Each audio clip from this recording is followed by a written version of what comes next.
Welcome to Healthy, Sexy Nutrition with me, Michelle Fox, culinary nutritionist, health coach, and your host for this podcast.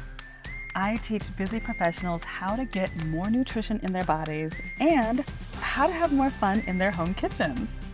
If you struggle with consistency, or sometimes forget to make your needs a priority, or you avoid planning your meals, you, my friend, are in the right place. Join me each week for inspiration to increase your energy, discover new recipes, manage your hormonal woes, and so much more. You are a busy professional, but that does not mean your nutrition should suffer.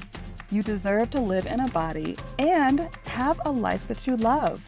Let's dig in.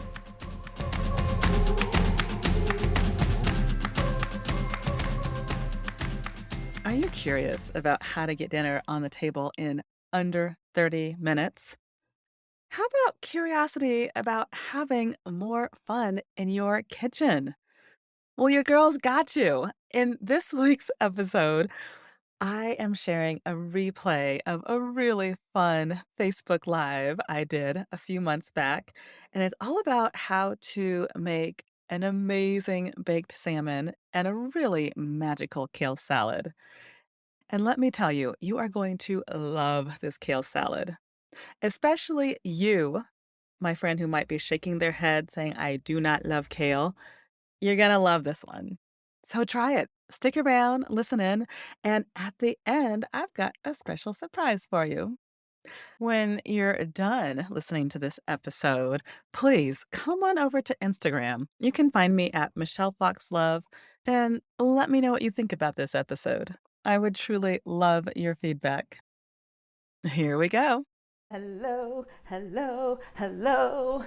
Who's with me? I saw a few people dinging in as I was setting up on the backside. My number one goal is community. So glad you're here. All right, so now that I know the technology's working, we can get the dancing working, because you know, what is a meal in my kitchen without a little shoulder shake? It's hard not to dance when I get so excited about this gorgeous nutrition. So as I'm playing with this kale that kind of looks like a kale afro, I will tell you, we are making cauli ginger salmon plus a magical kale salad. That is what is for dinner tonight. Hopefully you already grabbed the ingredients and you're planning to cook with me. But if not, head on over to michellefox.com/events, and then you'll see the link to get the ingredients so that you can either follow along or grab the ingredients over the weekend and make this for your dinner on Saturday or Sunday. This is literally my favorite meal. I was with a girlfriend earlier today and she asked what my favorite meal is or was. And I'm like, how funny. Just join my Facebook Live tonight and you'll see exactly what the favorite meal is. So we are making my favorite meal tonight. As per usual, I will do my best to share why I like to use these ingredients, what nutrients they're bringing to our body, how they're bringing us more energy, more balance for our hormones. So let's dig in. We are going to set our ovens, preheat at 375 degrees. Let's start there. I'll give you a moment. Grab your cauliflower. You can see mine over my shoulder. I steamed mine earlier just because I knew I'd get to talking and time would fly, and you just never know what's going to happen on these lives. So I steamed my cauliflower. So I'll move to this side so you can see. I've just got like the old-fashioned steamer. You might have a boiler that you steam your veggies in, but grab a whole head of cauliflower, chop it coarsely, and coarsely again means, chopped. It doesn't have to be perfect. There is no such thing as perfection in culinary nutrition, except for getting that perfect nutrition in your body. So chop the cauliflower coarsely, steam it. Well, of course, wash it first, rinse it first. Steam it until it's just about fork tender. And then you can leave it on the stove for now. We're gonna use that as our last step. But just so you know, I already steamed my cauliflower. It's sitting here waiting to be pulsed in the blender. Another hip tip ahead of time, I'll tell you, we're gonna pulse it because I made this recipe, I made the mashed cauliflower recipe last week and I put it on full speed and it came out like baby food, and the family definitely gave me 2 thumbs down for that one. We still ate it, but it wasn't great. All right, so ovens are set 375 degrees. Cauliflower, steam it the way you steam veggies. And if you're one of my newbies, go ahead and just Google how to steam veggies, because like I said, I already steamed mine, so we're gonna move right along. Let's jump straight into the salmon. So I've got, it ended up being 5 fillets. I typically cook 4 at a time, depending. We've got some selective eaters, I will say, in my house. But tonight, this is what was available. So we're doing all 5 pieces. When you do your salmon, you want to make sure, I'm grabbing some paper because I just see some liquid still in here. We want to dab it because we don't want, at least for this recipe, you can make your salmon any way you want to, but for this recipe, I want baked salmon. I don't want poached. So I'm just dabbing the liquid because that's going to get the salmon nice and crispy. And just so you know, you can use the salmon with the skin on the bottom. And I'm very specific with that. If you have skin on, you want it on the bottom of your pan. I've got a 9x13 glass dish. And if you have skin off, which is what I have here, it's all good. We're gonna get in there. Maybe that's part of why I love this meal. I mean, one, loaded with nutrition. We've got the omega-3 with the salmon. We've got the vitamin C and the chlorophyll and all the things we know that green things do in the kale. We've got tons of vitamin C in the cauliflower. So those are just some reasons why I love this meal. But I think I love making this meal so much because I get to use my hands. And I am definitely the girl that likes to be in the garden, getting her hands in there, in the kitchen, getting her hands in there, in my daughter's hair, even though she doesn't love that, getting in there. I just love that tactile thing. So with your salmon, rinse it, of course. Rinse it under cool water because we don't want to start the cooking process. Put it in your 9x13 dish. Actually, can we just give this beautiful salmon a moment? Oh, thank you, salmon, for giving your life for our bellies, because it's going down tonight. So the salmon, and then lastly, pat it dry because we want dry fillets. Because if we have too much water, it's just gonna be more liquidy, and I prefer the crispy. So I'm going for crispy tonight. So we've got the fillets. I'm just going to drizzle some olive oil. Can anybody tell me why we like to use olive oil? And I'll throw it in there. Why we like to use coconut oil, why we like to use ghee, why we like to use full fat butter, why we like to use Miyoko's vegan butter. All of these healthy fats support. I'll name them again. We've got the olive oil, we've got the ghee, we've got the full fat butter, we've got the coconut oil. Oh, and the avocado oil, of course. What do all of those oils do for our bodies? And I'm happy to just do a dance because as much as I've talked about these oils, I know my community knows we want to use the coconut oil, we want to use the olive oil, we want to use the full fat butter, we want to use the avocado oil because they all have one huge benefit for our body, which is to support our brains. We want these healthy fats to support our brains. So we get them in there. So brain health. Yes, all of these healthy fats support our brain. So that is why we are using the olive oil in this one, because I just happen to love the flavor. I'm gonna sprinkle on, I said sprinkle, let's go back to the drizzle. I love the drizzle. I'm gonna drizzle on a little bit of tamari. And tamari is, we could say, AKA soy sauce, but it's gluten-free. Can you believe that most soy sauce has gluten in it? Like, why do you need to add wheat? Soy sauce is perfectly delicious without the wheat, which, thank goodness, a lot of the brands have caught on now. So if you're at a sushi spot, an Asian restaurant, at the grocery store, a super simple switch or tweak or another hip tip, because I just love saying hip tip. Grab the tamari because you're gonna get that delicious soy sauce. It tastes I promise you, exactly the same as the other stuff, but it has less of that inflammatory ingredient. Tamari, or this is called liquid aminos. So we've got the aminos to add a little bit more protein. And this is going to add a nice kind of salty flavor to the salmon. So that's why I chose tamari for that. I'm also going to add, oh, and I'm going to avoid the sea salt on that because the tamari is plenty salty. I'm going to add a little bit of garlic powder. You can see I'm sprinkling it up high so it travels along, and I really like garlic, so I'm going to add even more. All right, so we've got the garlic, we've got the tamari, we've got the salmon, we've got the olive oil. We are missing, ooh, my piece de resistance, the ginger. We need the ginger. That would make it the cauli ginger part of the recipe. So I'll put the salmon to the side. I got some real life ginger. This is one thing I actually do make time for. The garlic, already done. And I know you can find ginger already prepared in the store as well, but there's just, ooh, there is nothing like just that fresh garlic. Can you smell it through the screen?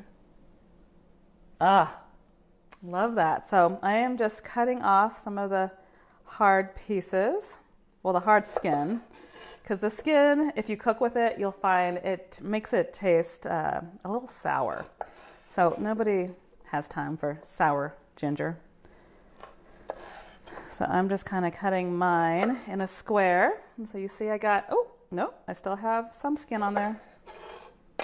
So now we have that clean ginger. And now I'm just going to mince it in the smallest pieces that I have patience for. For those of you who are more on the professional chef side and have professional cutting skills, just look away for the next 2 minutes because I do not have the professional skills. But what I do have is a quest for deliciousness and high nutrition. So I'm just going to keep chopping this ginger the way I know how to chop ginger, which is to just keep chopping until it can get as tiny as I have the patience for. So while we're chopping the ginger, if you are cooking with me, hopefully your cauliflower is steaming, and we're just going to steam it to fork tender, and then the oven is preheating at 375 because that's where we're going to bake our salmon. And I think that's it. Otherwise, just keep chopping. Here we go. I'm going to keep chopping this ginger because one, oh, it smells so delicious. And two, I know that the more patience I have, the more delicious the salmon will be, because if I can get smaller pieces, then I can spread it around a little bit more, and that flavor is going to travel on these gorgeous salmon fillets. Okay, so now that I have minced this, which actually I'm really proud of myself. Thank you all for talking with me because it gave me a little bit more time to mince it a little bit finer than I typically do. I'm just going to sprinkle that all around my salmon. This salmon that is loaded with omega-3 oils, another healthy fat that is amazingly brain supportive. And so as you can see, everything's sprinkled. So now it's time to dig in with our hands.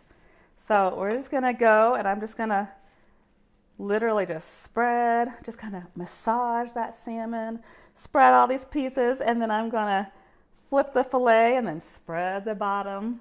Make sure I get lots of these delicious garlic and ginger pieces, and the tamari and the olive oil just naturally spreads all around them. So I'm just trying to evenly spread out the garlic and the ginger. There we go. And then I'm going to flip it back over and just ensure that all of these yummy ingredients are spread relatively even. Again, there's no perfect formula. There's no perfection in baking. We just know that we're getting the antioxidants, the anti-inflammatory ingredients, and the whole lot of brain supportive love in this dish right here. Now I'm putting it in my oven, again, 375 degrees. and it's going to be put in for about 12 minutes.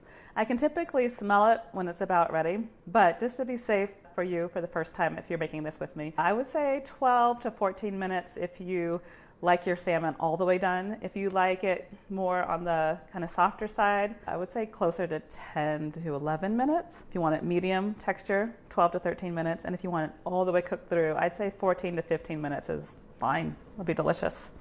So here we go in the oven. All right, let's jump into my very favorite kale salad. I will tell you this one is compliments of Megan Teltner, my teacher. She's the founder of Academy of Culinary Nutrition, and this is inspired by one of her kale salads. I believe it's in her book, The Undiet Cookbook. So if you don't have that cookbook yet, if you're in my circle, you probably do, because I tend to give it away as gifts. But if you don't, go ahead and buy it wherever you buy books. So I have my kale. Can I just hug my kale? I could hug the kale all day, but you didn't come for that. So let's grab the kale. I've got 2 beautiful heads of kale today.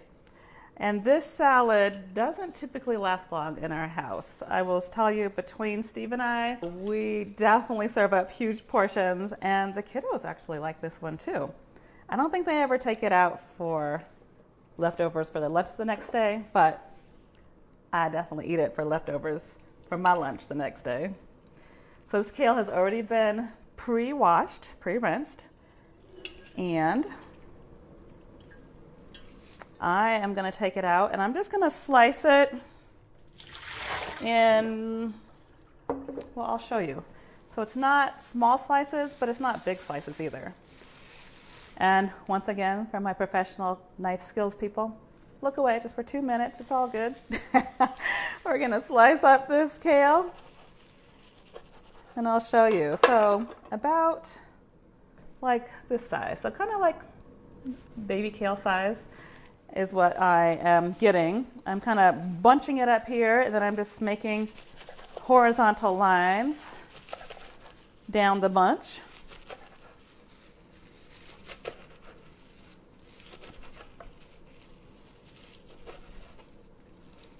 Can anybody tell me just one benefit of kale? And you know, we're on our technology, so feel free to Google it. That's what Google's for, right? To help us out. And then if you're cooking, don't worry, I don't expect you to talk back to me because your hands are deep in this kale. I'm going to kind of shake out some of that water in my extra bowl here.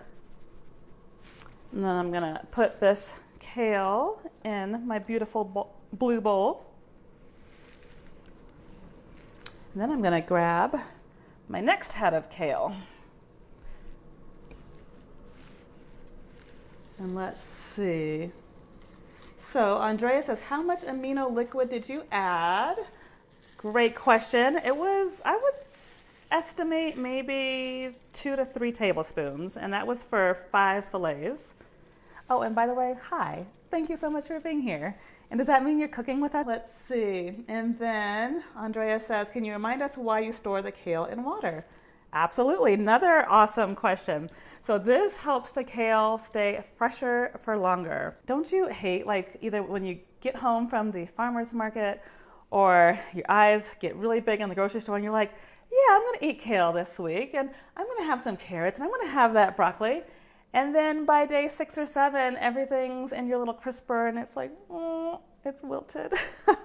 Well, this is your solution. This actually, if I store it in the water and in the fridge and in a glass jar, it honestly can stay up to 2 weeks. We've had it, I've actually repurposed, well, I shouldn't say repurposed, but I actually used the kale 2 weeks later. I will warn you, there will be a little fermentation smell, which the family doesn't love, but but it tastes fine, and it's still really great. You're still getting those nutrients. So glass jars, because we don't want the chemicals leaching in from the plastic, but also they just are amazing at storing the veggies. And so kale is one of the veggies that loves water. If you see it in nature, or if you're a gardener, you're gonna actually be watering kale a lot more than maybe some of your other veggies. Kale is similar to herbs. Pretty much any herbs are gonna be water hogs out in nature. Like they need a lot of water to build that chlorophyll and be nurtured. So that is why I store the kale in water. Thank you so much for asking. Awesome question. All right, and good answer. You're on it. The antioxidants. Yes, kale is loaded with antioxidants. And actually, my cutting board's getting a little full here. So let's put that to the side now.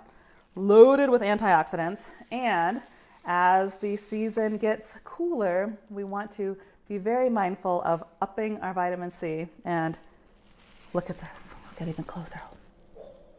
This kale is chock full of vitamin C, which we know will ward away the colds.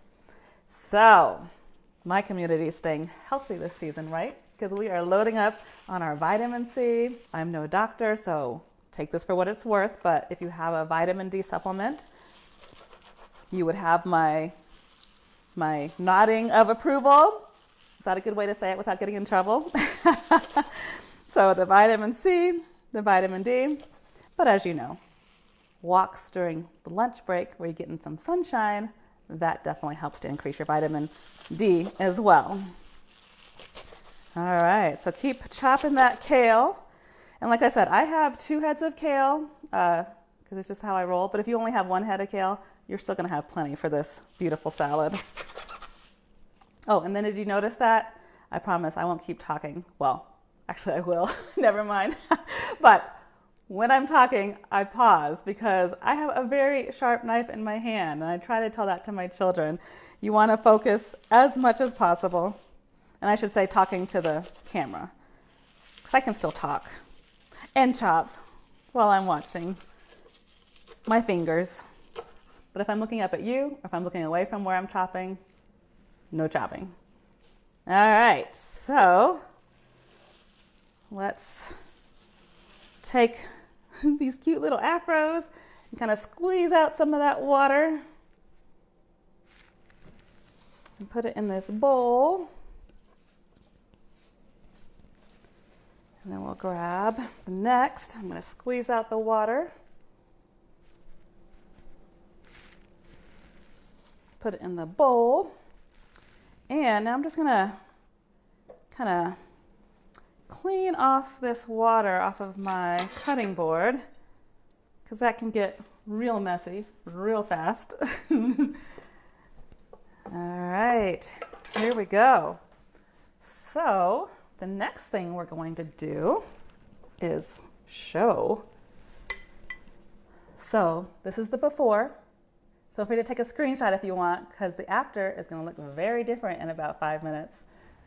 And now we're going to just sprinkle on. If you have 1 head of kale, I would do maybe 1 teaspoon salt. If you have 2 heads of kale, 2 teaspoons salt. And it's going to be sea salt or Himalayan pink salt.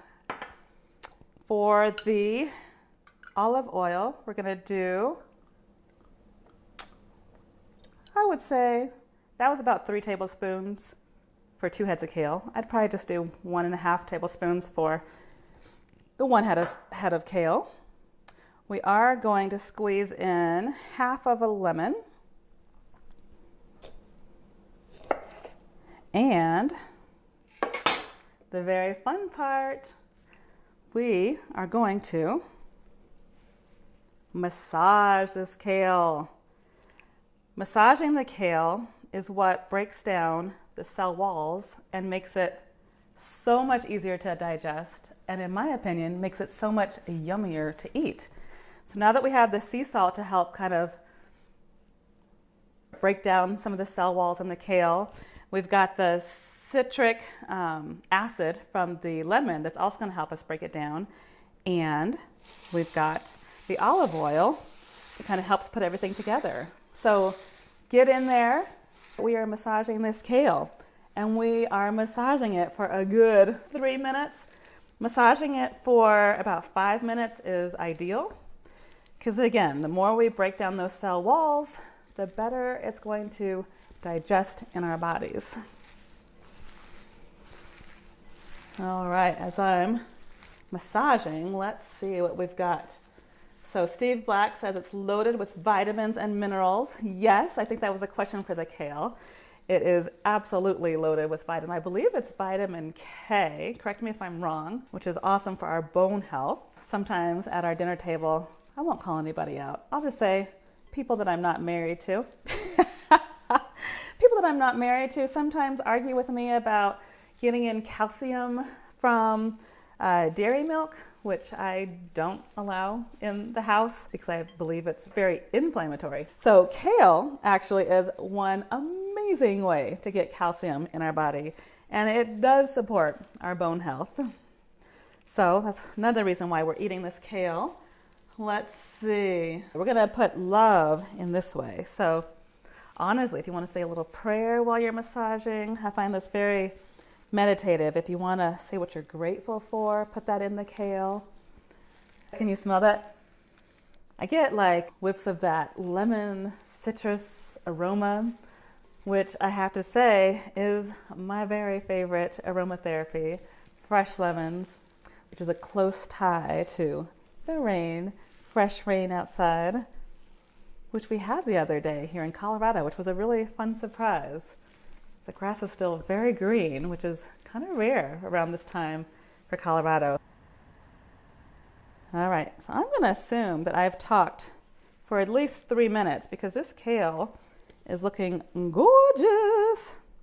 Just going to wipe some of that off because I don't want to waste any of this delicious, nutritious green stuff. And now we did the before photo, and now you can see, look at that. Here's the after. It's almost like halfway down because we quote unquote cooked the kale as we massaged it. And again, we did that to make it easier to digest.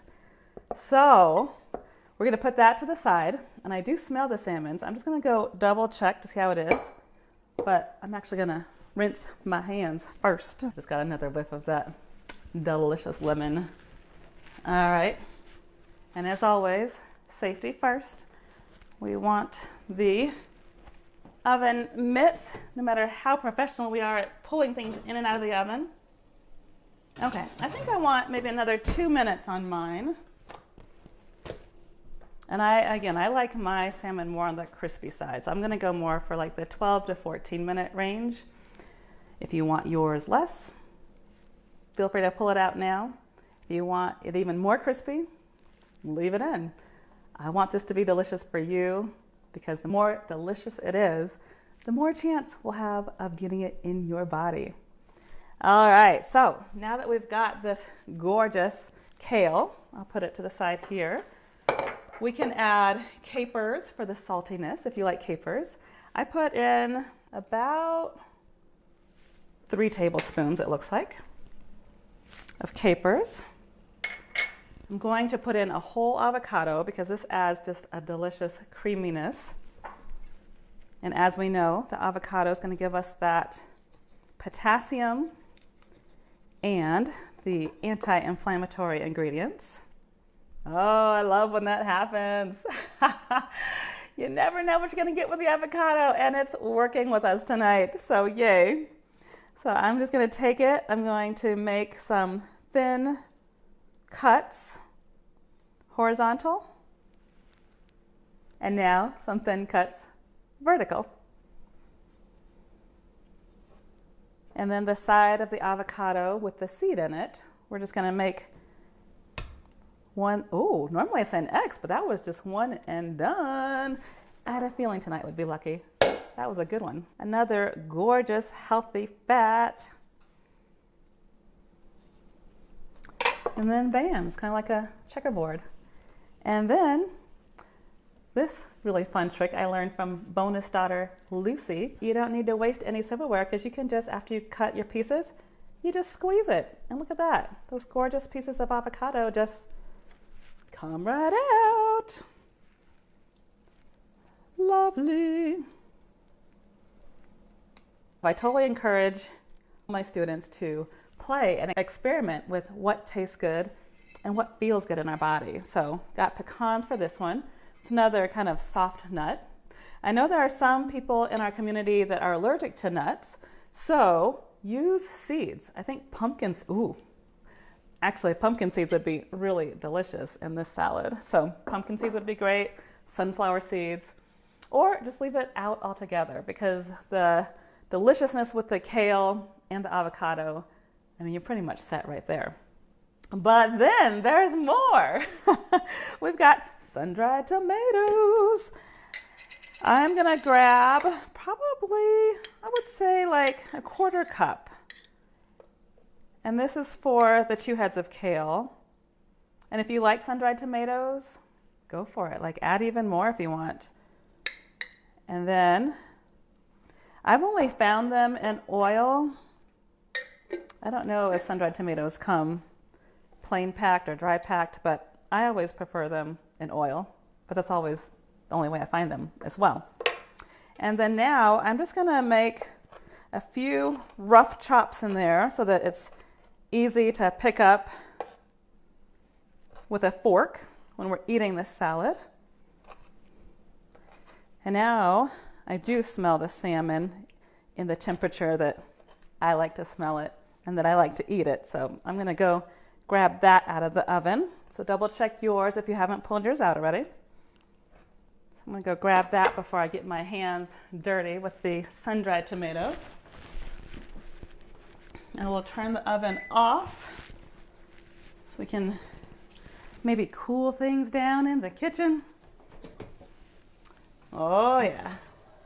And now we've got our crispy salmon. Back to this gorgeous kale salad. We've got the kale, the lemon juice, the olive oil, sea salt, avocado. It says walnuts. We've got pecans. You might want to use pine nuts or pistachios would be delicious on this one. Or, like I said, the pumpkin seeds, sunflower seeds. We got that in there. The sun-dried tomatoes, they're about to be in there.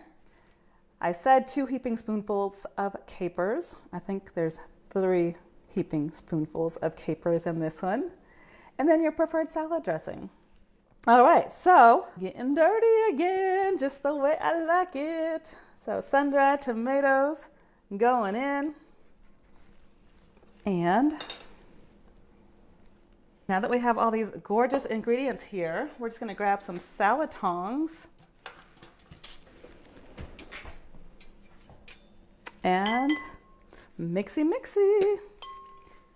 And because we already massaged our kale and it's full of the oil and the sea salt or the Himalayan pink salt, it's lovely because these ingredients that we just added, they stick to the sides of the kale. So, you know, when you often do just plain dry salads, or as my sister would say, you know how the ingredients often fall to the very bottom and you have to go digging for the good stuff. With this gorgeous kale salad, the ingredients stick. So look at that. They're in there. So now, the last thing.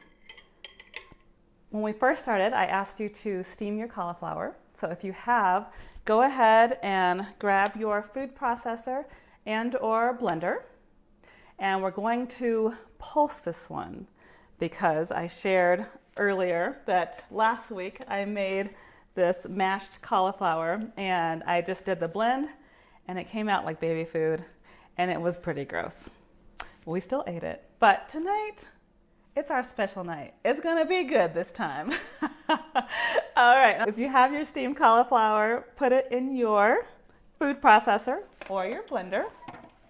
And if you don't have either, no worries. I would find probably like a mixing bowl like this, and then you can literally just hand mash it because this is going to be kind of like our substitute mashed potatoes. I love a good mashed potato. However, they are typically higher on the glycemic index, which is not great for our blood sugar. So that's why I really like to use the cauliflower because we're getting super low carb and super delicious and super high in vitamin C. So that's why I chose the cauliflower for this one. So we've got the cauliflower. I'm putting in maybe a teaspoon of sea salt. I'm putting in, actually earlier I put in maybe a tablespoon of the Miyoko's vegan butter, but you can go ahead and put a tablespoon of full fat butter, which makes it really delicious, or actually olive oil would still be good in this one. You can use the avocado oil, but it doesn't have a lot of flavor to it. So I would use your oils that have the flavor to kind of oomph up this mashed cauli. What else? Oh, garlic. You can either do the live garlic, which I do sometimes, but for this evening's dinner, I'm doing the garlic powder, doing maybe like 1/4 teaspoon. And let me read my recipe to make sure I'm not forgetting anything. Oh, so I didn't put pepper in the recipe, but I like pepper in my mashed cauliflower. So we've got the live pepper, and there we go. So now we're gonna do some pulses. Again, I strongly recommend you do not do full blend. We're just gonna do the pulse. And while we're pulsing, feel free to do a little pulse shoulder dance. Here we go. Pulse, pulse, pulse. And you can see some of it's kind of coming up to the side. Feel free to, ooh, wow, my hips started moving. I felt like I didn't even have control over that. The hips just started going. All right, I guess the hips are looking forward to this mashed cauli. All right, so some of it has come to the side, so I'm just gonna grab my spatula and push it down. And for some of you, it might be at kind of like the riced cauli consistency, and that would be great too on this recipe. If you want to keep it as more of that rice texture, go for it. I'm gonna go for more of the mashed consistency. So more pulsing, pulsing. Ooh, the hips, they can't stop. All right, there we go. So now the best part of all, it's time to eat. All right, so let me grab a plate. I'm going to dig in for the base, and the base just means the bottom ingredient for my newbies. It looks like mashed potatoes. I was gonna say, just like Mom made. I don't think my mom was a big mashed potato maker back in the day. She made a lot of other amazing things. And then we're gonna get some of that salmon. I have a spatula. Let me grab the salmon so I don't burn my hands. I'm not gonna bring the whole baked platter out, but I'm gonna plate the salmon over the mashed cauli. Yum! And then this kale salad. It's gonna be like more than half the plate. One, because it just looks so beautiful to have all these greens on the plate. But then two, because it tastes so darn amazing. And so again, there's no such thing as perfection with culinary nutrition, but the tastier it is and the prettier it is, the higher chance it is that we're gonna get it in our body. So that's why I like to have so much fun with this. You can see, dun, dun, dun, dun. Doesn't that just look gorgeous? And it smells really good. Let's taste it, shall we? Taste it together. Before I dig in, let's see if there's any other comments. All right, looks like we're good. So I'm gonna take a bite of the salmon and get a little scoop of that cauli mash. Oh, that was so good. And I happen to be really hungry right now, so it worked out well. And this is one of those meals that you can make extra, especially for my friends who aren't sharing a household with other people. And I hear the reason, I will just say, the reason that they don't cook often is because they're just cooking for themselves. And I'm telling you, this makes an awesome leftover lunch. This is going to be my leftover lunch tomorrow, just so you know, in addition to my dinner tonight. And so it's just one of those meals that you can cook if you're on your own, but you can also cook when you have a family because everybody eats this one. And so because of the seasonings we put into the kale salad, it's perfectly delicious the way it is. But I will tell you, feel free to put on your favorite salad dressing as well. I typically put on a tahini dressing, and that's basically tahini, some garlic, some live garlic, some more tamari, lemon, and olive oil. And it's delicious. So I think that's all I have. So don't forget to grab your free gift, michellefox.com/sugar. So yes, that's michellefox.com/sugar for your complimentary guide on 3 of my favorite sugar substitutes. You're welcome. Thanks so much for listening to Healthy, Sexy Nutrition. Have you been driving, doing laundry, or walking around the neighborhood? Sweet! I've got show notes on my podcast page at michellefox.com. Click over there when you are ready. On the page, you will find resources to support what you just learned on today's show, and you can grab some health supportive freebies as well. If you enjoyed this episode, please share a review on whichever podcast platform you are listening on. It will help us with our mission to build healthier communities, and your support would mean the world to me. If you have feedback on how we can improve, then of course, send an email to hello@michellefox.com and let us know. Big love from your favorite culinary nutritionist and health coach. Until next week, keep showing up for yourself and know that you and your health matter. You deserve to live in a body and have a life that you love.